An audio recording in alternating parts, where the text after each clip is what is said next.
talk about the way that Netflix has this set up. What are the pros and cons of the way that they do this? Well, I mean, as you know, they've been starting to do original content. They had House of Cards, which was out last month, and little bits before that. So the pros are that it's drawing a lot of new subscribers. It's cheap, it's low cost, it's $8 a month, much cheaper than your cable bill typically, or your HBO subscription for that matter.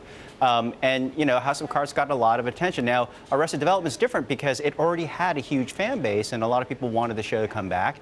And guess what? Netflix comes in, looks like a bit of a hero doing that. And I'm sure that's also going to drive more subscribers as well.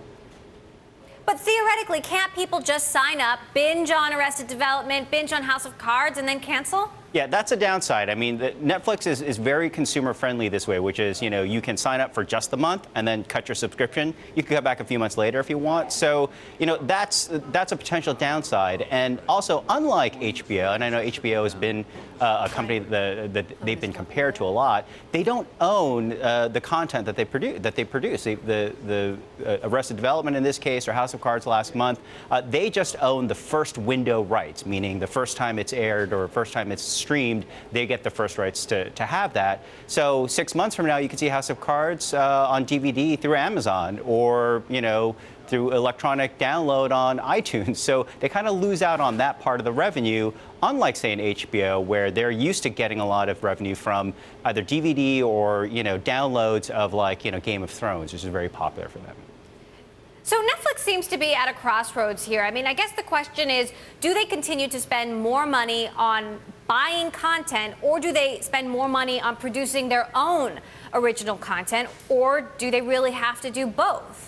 I think they do have to do both. I think they're going to continue to kind of get all the library stuff, the old stuff, the rerun TV stuff that sort of, you know, started to drive subscribers in the first place. But I think with House of Cards, it's, you know, as they say, a game changer. I think they've seen a lot more subscribers coming in. They had around 28 million subscribers at the end of last year. They're probably at 30 million or more now, and we'll know that, you know, when they give us more numbers in a few weeks or so.